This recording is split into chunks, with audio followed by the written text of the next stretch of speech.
Hi friends, this is Harry. Cinema bus அப்டேட்டில் அடுத்தது ஒரு கொலை மாசான ஒரு அப்டேட்டோடு வந்திருக்குங்க. போன வீடியோவுடைய தொடர்ச்சி தான் இந்த வீடியோ. ஏற்கனவே லோகேஷ் கனகராஜ் அவர்கள் தெளிவாக சொல்லிட்டாரு, இந்த தலைவர் 171வது படம் எந்த காரணத்தை கொண்டும் எல்சியூவில் வராது அப்படின்ற மாதிரி சொல்லிட்டு தான் இந்த படத்துக்கான வேலைகளை அவர் ஆரம்பித்தார். எல்சியூவில் வரலன்னா என்ன, ஆர்சியூவில் வரும்ல அப்படின்றதான் இப்போ லேட்டஸ்டான அப்டேட். ஆர்சியூனா என்ன, ரஜினிகாந்த் சினிமாட்டிக் யூனிவர்ஸ்.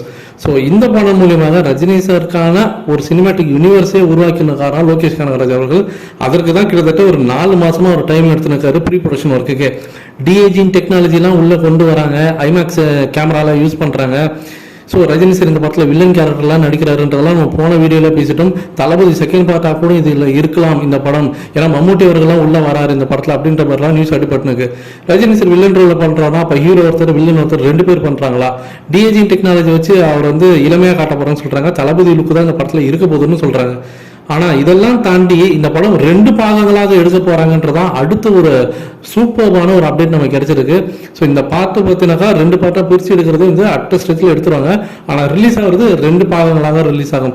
இந்தியன் படத்தை இப்போ செகண்ட் பார்ட்டே பார்த்தினாக்கா அடுத்து 3வது ஒரு பார்ட்டாக ரிலீஸ் பண்ணலாமா அப்படின்னு சொல்லிட்டு சங்கர் யோசிச்சுருக்காருல, அந்த மாதிரி தான் இது கிட்டத்தட்ட. ஆனால் இவங்க முன்னாடி பிளான் பண்ணி தான் இது செகண்ட் பார்ட் அந்த மாதிரி எடுக்கணும் அப்படின்ற மாதிரி எல்லாமே ப்ரீ பிளான் பண்ணி தான் எடுக்கிறாங்க. ஸோ இது ஒரு பக்கம் போயின்னு இருக்கும்போது இந்த படத்தில் ரஜினி சார் வில்லனா வரப்போறாரு அப்படின்னு சொல்லிட்டு இருக்கும்போது இதில் சினிமாட்டிக் யூனிவர்ஸ்னா என்ன, ஏற்கனவே சன் பிக்சர்ஸ் தெளிவாக அவங்களுடைய வெப்சைட்டில் போய் பார்த்தீங்கன்னா இந்த படத்துக்கு ஒரு டேக்லைன் கொடுத்துருப்பாங்க. ஒரு பெரிய மாஸ்டர் பீஸ், அதாவது ஒரு சினிமாட்டிக் மாஸ்டர் பீஸ்ன்னு சொல்லிருப்பாங்க இந்த படத்தை. அப்படி இருக்கும்போது என்ன பெருசாக இருக்க போகுது, ஏற்கனவே இது ஆர்சின்னு சொல்கிறாங்களே, அப்போ 2-3 ரஜினி இந்த படத்தில் வருவாரா? அப்போ 2-3 ரஜினி எப்படி வருவார்? அந்த யூனிவர்ஸ்குள்ளார எப்படி இன்னொன்று ஒரு கேரக்டர் உள்ள கிளாஷ் ஆகும்? ஒரு எக்ஸாம்பிள் சொல்கிறேன். இங்க ஒரு ரஜினி இருப்பாருனாக்கா அங்க இன்னொரு ரஜினி, அதாவது தளபதி ரஜினி உள்ள வருவாரு அப்படின்ற பட்சத்தில் 2 பேரும் மீட் பண்ணிக்கிறாங்கன்னா ஒருவேளை இந்த படம் டைம் டிராவல் கதையா இருக்குமா அப்படின்றதான் எனக்கு ஒரு டவுட்டா இருக்கு. டைம் டிராவல் கதை இது வரைக்கும் ரஜினி சார் செய்யாத ஒரு கேரக்டர், அதுலயும் வில்லன் ரோல்லாம் வச்சு பண்ண போறாங்கன்னு சொல்லும் போது எனக்கு ஒண்ணுமே புரியல சீரியஸாவே. அப்ப பாஷா கேரக்டர்லாம் இதை உள்ள கொண்டு வந்தாங்கன்னா வேற ரகமா இருக்கும் படம்.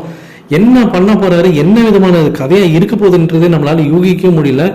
ஆனால் ஏதோ பெரிய சம்பவம் இருக்கு. கண்டிப்பாக இந்த படத்தை சும்மா நம்ம லேசாக எடுத்துக்கூடாது. இது தமிழ் சினிமாவுடைய 1000 கோடி அடிக்கக்கூடிய படமாக இது கண்டிப்பாக உருமாறும் அப்படின்ற மாதிரி தான் எனக்கு மனசுல படுதுங்க.